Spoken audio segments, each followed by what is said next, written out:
always get it. The OGs always told me what I start, I gotta finish. So I push it to the limit, so I can be the greatest. So I can look my family in their eyes and say we made it. Don't let life hand you nothing, you just gotta go take it. Always keep it 100, don't ever let me catch you faking. Keep a close eye on your circle.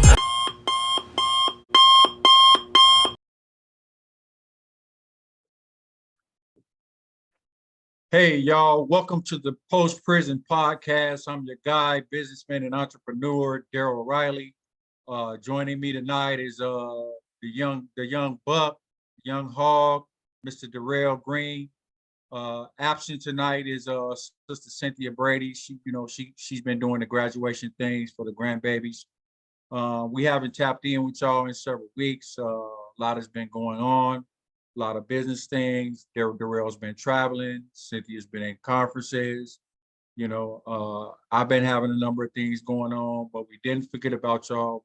Thank you for all of those who've been checking in, helping us to recognize the importance, and the effort that we bring is appreciated. So just thank you for that. We're gonna ask you all, as always, to like, share, and subscribe on YouTube at Post Prison Podcast. And you could also email us at postprisonpodcast@gmail.com if you have any questions, concerns, or comments. So Durell, what's going on, man? How you been, man? How's it going for you, bro?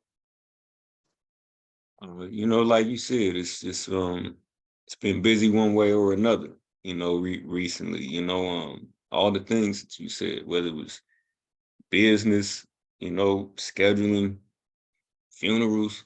You know what I'm saying? It's, life be happening, but it's good to be back. Yeah, I appreciate you and Cynthia. We, our topic for tonight is divided we fall.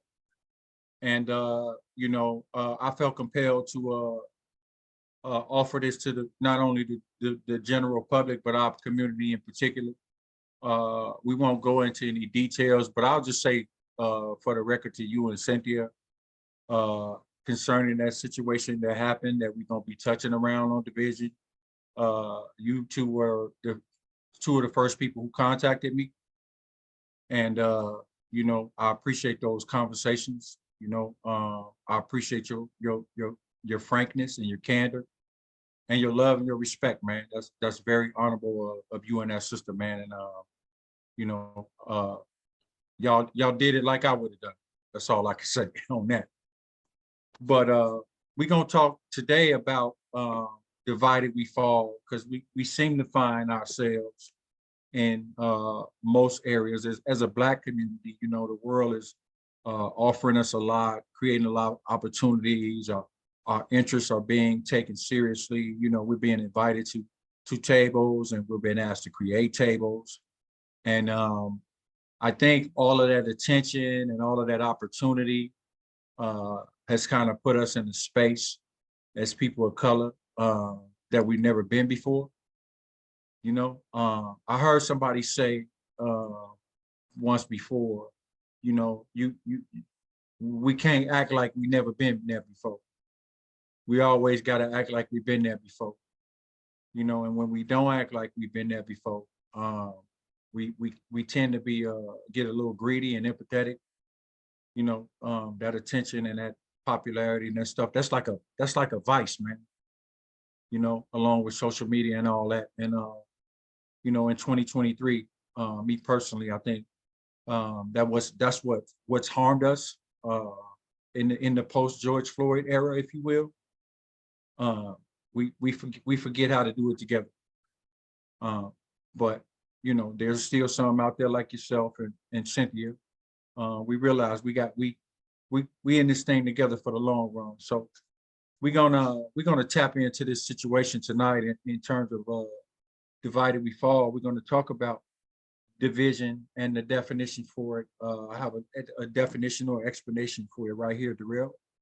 And it goes like this: division, the action of separating something into parts, or the process of being separated, typically producing tension or hostility. right? So what I noticed in particular about those words or that definition, it's a lot of verbs in there, you know? it's So, it's a lot of somebody was paying attention in the English class, huh? yeah, it's a lot of verbs in that. And it just like socked me in the face when I was reading it this last time. Tell you, there's a lot of verbs, and what that tells me is in order for that to be division, there has to be some action towards it. If we're divided based upon that definition, it's because there are some actions to create a process to create separation. Uh, what are your thoughts on? Mhm. I totally agree. And I'll even add on, I don't think we need to change the title, but I think if you look at everything from a historical perspective, you can say divided we fail. You Mm, know what I'm saying? And make it a past tense thing because our current condition is because we were divided and we fail. And like you said, that's an action word. And you can look back, you know, throughout Black history and before America, in the United States. Um, Colonizers have been running the same play absolutely, for years. absolutely. And it's been so effective. We ain't been able to call the defense to stop that play. So they've never had to make they've never called an audible. You know what Yeah, I'm saying? yeah. It's been like divide, divide, divide, divide, and they will keep dividing. You try to get to the lowest possible, back in math class, and you had to get it to the lowest number. Lowest common The denominator. lowest number don't even exist because it seemed like every cycle there's like a new thing to be divided by, whether it's ageism, classism, sexism, whatever ism always causes division. And we've tribalism, and that's something that I'm not super qualified to speak on, going back to Africa all the way. But I seen an interview with a white guy that was in the South African army, and he was talking about like before the apartheid times, how the army was going in there and causing beefs on purpose as a strategy so the white people could take over. Let's cause beefs that didn't exist before between the tribes, because if they fight each other, they'll never beat us. And so that's really what I think about that. I mean, that's been the master play since they've been running it a long time and we ain't figured it out yet. Well, you just described some chapters or some points from the book, The Art of War. Those the Gestapo tactics. And like you said, it's been going on for so long, and we just watch the play. We just watch it and actively participate in something to keep us all down. I will say that you know um, I think for me, division is different than conflict or disagreement, right? Um, um, I can have a conflict with you or a disagreement with you about the way I view a situation, right? And I have the right as a human being to see something different. Um, and I should have an opportunity if I got a disagreement with you to say, hey, I disagree with you and here's why, right? And the most important spaces that I sit in or have ever sit in, the best solutions are usually found during disagreements, right? Because it's not groupthink, and you just don't take it that way. But division is something different. Uh, that's an energy you could feel, you know. So have you ever been in a situation where there was deep-rooted division, or the situation was just divided. It was beyond conflict. This was something else. I mean, most definitely. And it's unfortunate that, like you said, a lot of conflict leads to division. Um, but I will say sometimes, you know, division isn't always bad, right? Because sometimes you got to separate the real from the fake. And Yeah, for and sure. and when you allow everybody, and this is something that I think, I won't say, uh, what I'll say, that in a lot of Black causes that we have in the United States, um, we didn't stay separated enough, and we Mm. allowed everybody to come in and infiltrate and water certain things down. And I know that kind of sounds like a different type of conversation, but I think it's because we didn't be divided enough against the right thing. Hmm. You There you know, go. that sometimes problems happen. I mean, look what Hoover said about the Black Panthers. Said that's the biggest threat in America, Absolutely. because they was moving as a unit. And so what they do, let's start sending in some miscellaneous individuals, you know what I'm saying, and some other folks that look the part, but they ain't the part. And that destroyed, like, people think of Black Panthers now historically, they're like, oh, they're all crackheads and they're all this, but these was Right. like educated, powerful Black people that was moving as a unit.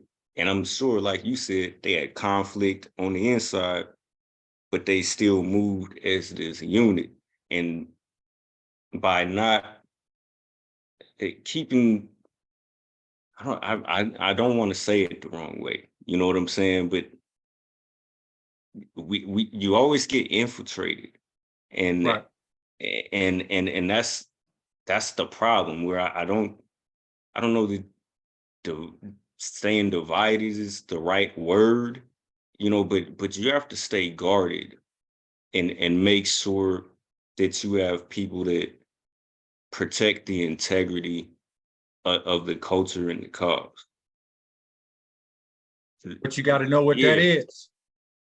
I mean, look at Christianity, bro. Look how many divisions that it, and now a lot of the people that even be saying they Christians don't even know what the gospel is. So, because it's all of this now, like a million denominations, like, it's foolish. And Yeah. you got to And more, protect. yeah. Yeah, Most of those denominations weren't established till the early 1900s. You know, I guess when most of us start getting into space, and having some leadership authority, and I mean, we for 400 years, over 400 years, we didn't have nothing. Wasn't much given to us. Of course, we know the history, but it's like now we'll do all we can to trample over our own, to seemingly put ourselves in a better position. And I think that the intentional act of division is when it goes from conflict to division, is when it becomes harm. You know what I'm saying? When it becomes harm to, more than one person that's involved in that situation. Because, we got some situations around here, not just in our community, but in all communities, where people are struggling and suffering because of the division. You even have it in churches. You even have it in churches. There's a lot of pressure in it because it's so divisive. And I get one of my questions was going to be, uh, who's responsible for closing that gap? You know, uh, I think for me, and then I'll let you answer. But I want to say this: uh, the men, the men in every community have to lead. They have to lead. A lot of times, most of the division is because we caught up in our feelings. You know, we're not even really mad about nothing. We just can't keep the main thing. And that's why women, for the most part, ain't really trying to hear what we saying. You know, we got a, like you said about the police, we got a bad public relations problem right about that. You know, so how do you, well, I don't think you disagree with me that it's No. part of our responsibility to close the gap, but how do we start on that? I mean, you said exactly how I would have answered it. You know, I mean, that's why even this hat I'm wearing, I'm not trying to shamelessly plug, organizations I be involved with, but you know, family, fatherhood accountability movement. I think the men need to be men. You can't destroy and divide the Black community without dividing the Black family. And we all know that that's where it started. You know what I'm saying? Like back in slavery, when they divided the Black family on purpose, and then multiple legislation that they used that was racist intentionally to divide the Black family since then. Of Like course. we got to take our families back as men, and then we can begin to build a united um community. With that would also mean, first step, taking our families back. Second step would be like Black men need to learn how to talk to other Black men. And we really didn't lost that, and we communicate in very childish and immature ways a lot of time. Um, especially some reason we don't deal with adversity well. I don't know if we lack communication skills or whatever, but we tend to just want to let division be the answer. Like, oh, he said that. All right, well, I ain't messing with him other again. And so even if we did take our families back, we still would only be individually doing well. As long as Black men can't speak with each other, like you mentioned too, even when there's disagreement, our families would still be divided. You know what I'm saying? And I think that's the sequence: is get your families back, and then the men need to be able to talk, because a community ain't nothing except for a bunch of families made up that live in proximity with each other. And it don't make no sense. You can't talk to your neighbor. Well, I also think that Black men in particular, especially if you're in the community doing work, whether you're involved in religious organizations or whatever, we got a responsibility to represent a unified approach. We got a responsibility to represent togetherness, because we ain't gonna be able to hold our families together if we can't figure out how to relate to one another. Because I learned from you, know what I'm saying? I learned from your mistakes. I learned from your testimonies. I learned from your wisdom. I learned from the things and we missing that big part of, and women having a difficult time with us as well. We having a difficult time relating to women. One thing I know about women, because I deal with mostly women in what I do, they can disagree and put that disagreement to the side and still get the work done, and not let that disagreement circumvent the work. But when we go all out, man, to throw gasoline on division, what does that say about us?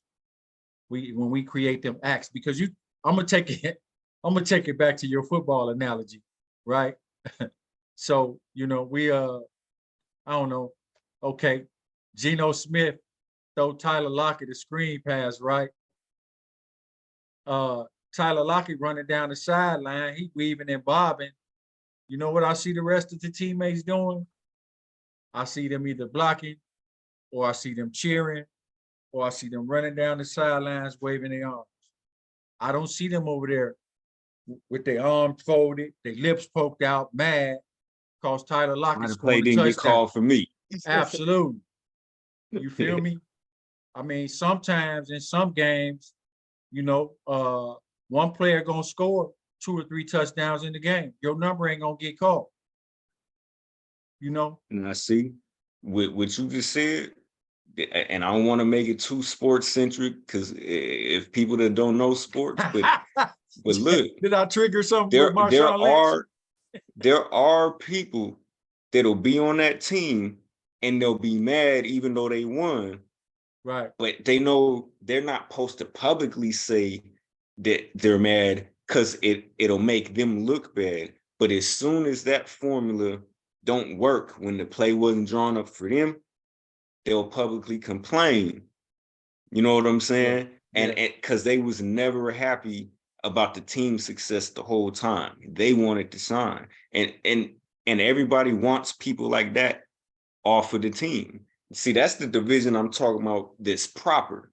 Yeah. You know what I'm saying? Because I man, get him out the locker room because that infects everybody. That will infect everybody. Well, you know, I'm a firm believer in, you know, you can't be great by yourself. We got to be great together. You know what I'm saying? And you know, I think I have a mental compass, man.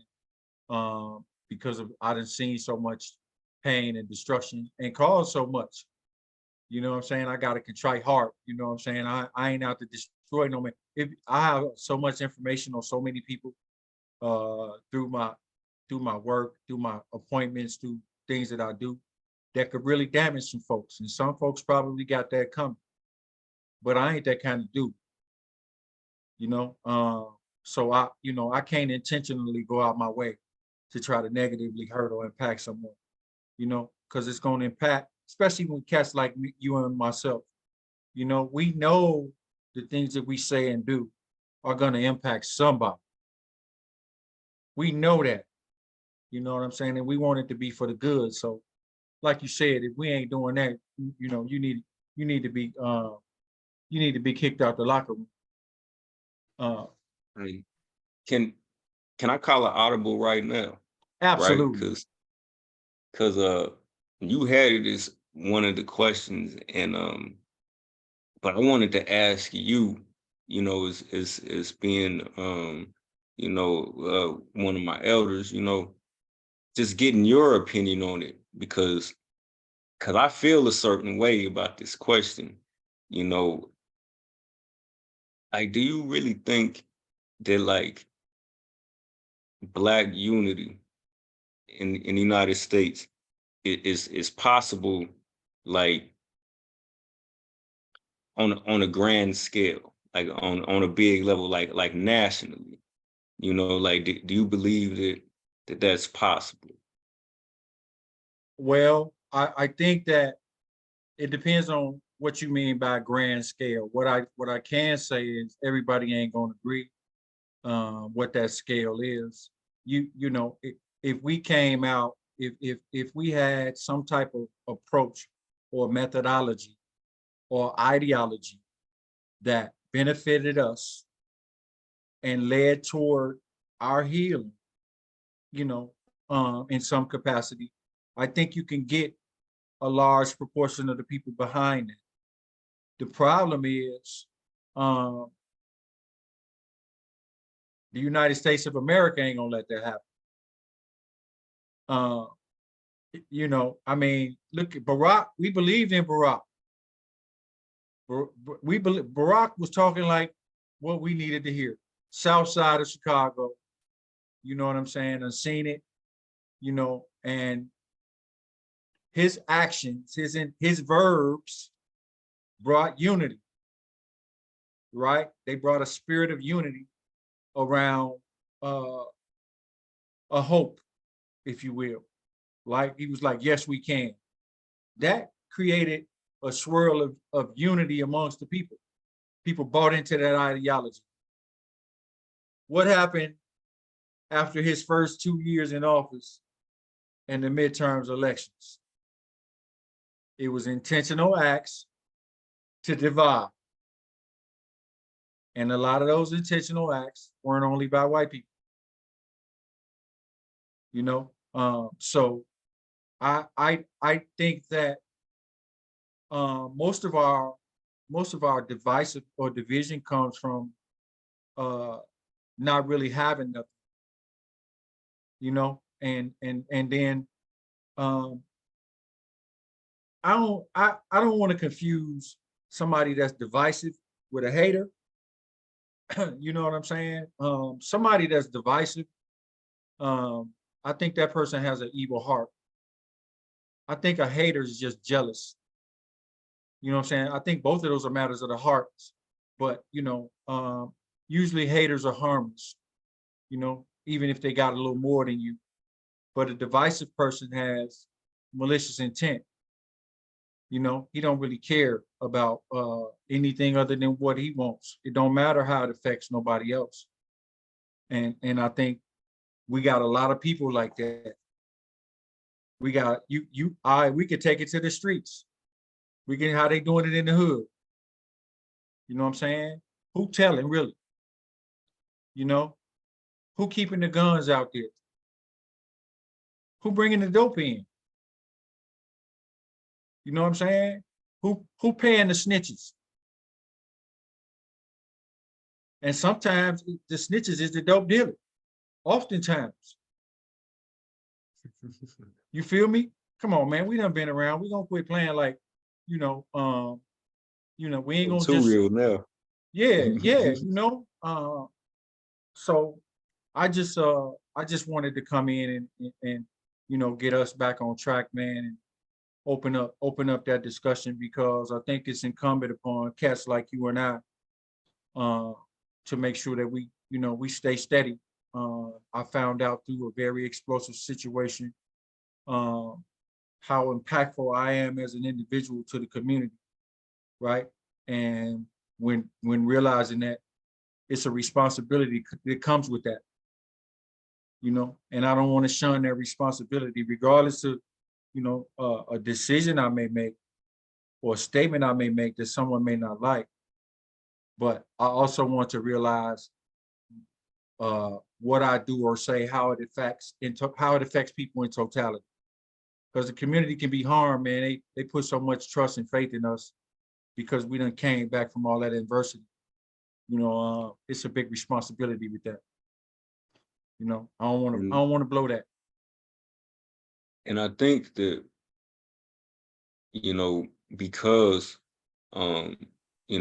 this unity, and this inherent power that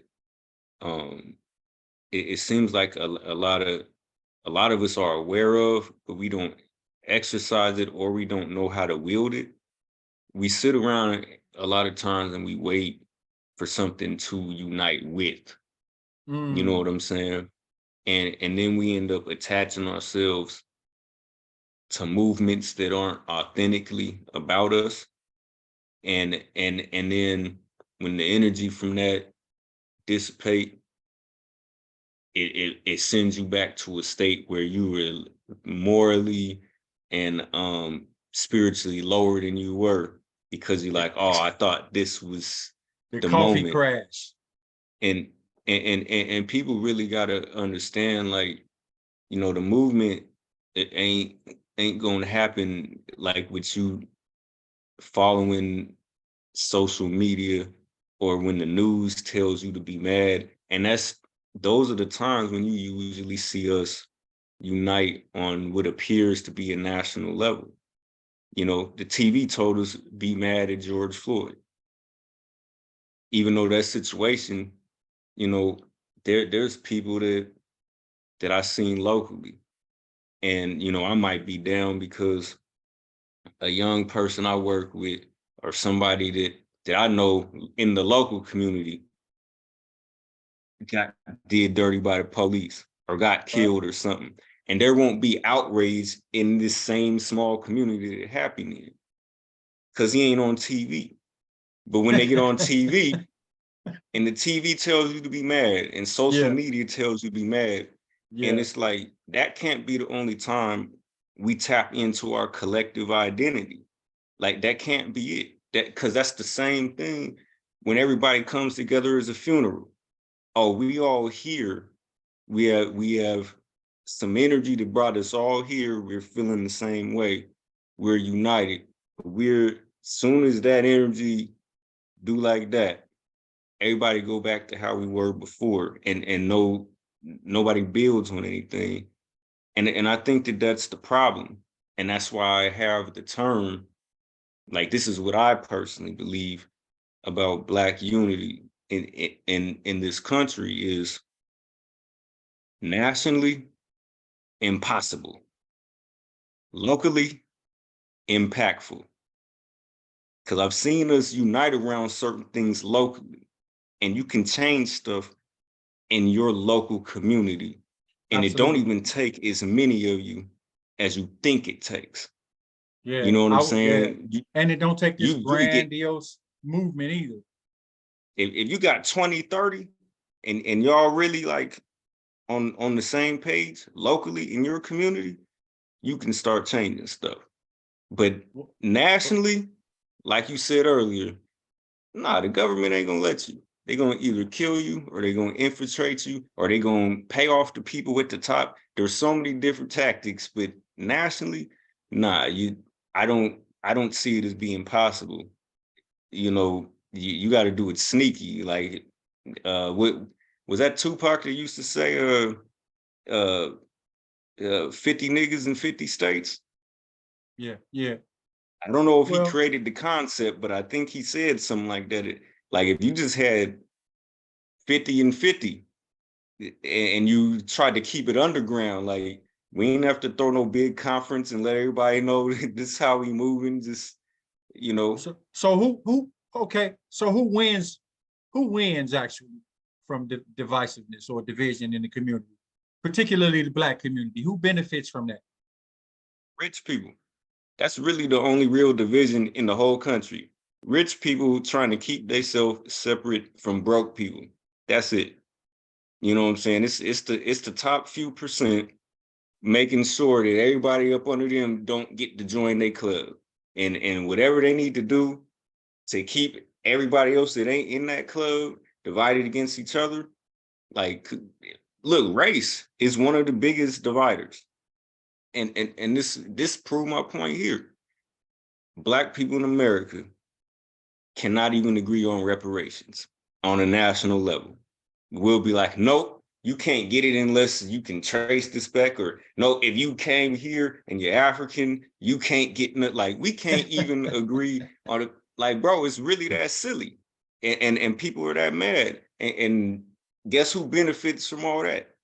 Rich people. Like, that's the biggest division in the whole world, is that top few percent that control everything, just letting us be stupid. They be sitting back laughing, having a drink. I'm sure they Yeah. do. Yeah. I would too if my plan was working that good. Oh man. Well, I will say that we talking about we going from division or divisiveness to unity.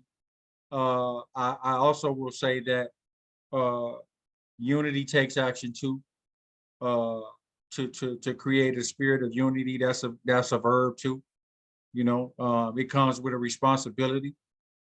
And a lot of times, you know, it's easier to be a coward and be divisive than exude some strength and try to create some unity. You know what I'm saying? Anybody could pour poison. You know, how many can help somebody heal if it's within your power to do so? So, yeah, I think, man, there's so many different rabbit holes we can go down with this. To the Willie Lynch thing and how we were ingrained to be like that towards one another through slavery. But I don't want to take up a lot of time since we just getting in the feel of it. I just felt compelled to come on here and you know get back in the flow of things and have a good conversation, because I felt some unity from you and that sister. And we need to try to shift the narrative out here and stay on our grind, man. People believe in us, people that care about us. And for everybody else that don't, man, everybody ain't gonna like you, bro. You know that. Most definitely. I mean, because this could be, this really, this subject is a deep rooted problem in our history, going back even before the United States. And so, like you said, there's a lot of topics that we could get to, where this is a multiple part topic. You know, like, I mean, we could just talk about the division of the gangbanging cause just and that be an episode by itself. Right. You know what I'm saying? Like, there's so many different levels to this, and you can't get through everything. But I do want it. I want it to be known.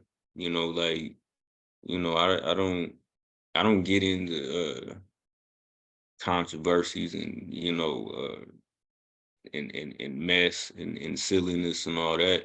You know, I'm a man, and, you know, I do my best to conduct myself as such. And you know, I didn't have no issue moving forward, standing next to you. And that's with you know, conflicts, you know, that you've had with individuals that I'm also close to. And I think that it takes people willing to stand in the gap, you know, like that, so that there can be a possibility of unity. You can't just, as soon as something happened, little kids, you know, like if you in school, you start go telling everybody, because what? You want them to take your side. Yeah. And that's, you know, I think that's juvenile behavior. And you know, I don't take no sides unless I need to, but I also don't believe in being neutral. My side is on being right and doing the right thing for the right reason. And I believe that moving forward with you and Scent, it doesn't do no harm, and it only can do some good. So, you know, bro, I got you. And that's, you know, that can be taken however it can be taken. You know, I said a lot without saying anything. So For sure, man. You know, we got a saying, what's understood need not be explained. I appreciate you, bro. You know what it is between us from day one. And same with Cynthia. Just excited to have y'all back. You know, we can now start to go through this lineup. We got some exciting conversations coming up, some fun conversations. It don't all got to be serious and dreary. We're gonna laugh a little bit. But you know, to everybody that was tapping in with us, we just want to thank you for the opportunity, for listening, continuing to support us. Sorry we've been down for a minute, but if you can, just please continue to like, share, subscribe. Email us with questions, comments, and concerns. You know, anybody might be interested and have any ideas about topics, you can email us at postprisonpodcast@gmail.com. And so, Durell, my brother, thank you for being you, man. You know, I don't consider very many people heroes, but you're one of my heroes. You know, and because you stay steady, and I learn a lot from you. And Cynthia, know you watching out there, sis. Take care of your grandbabies, and keep being the good person that you are. So until next time, everybody, peace.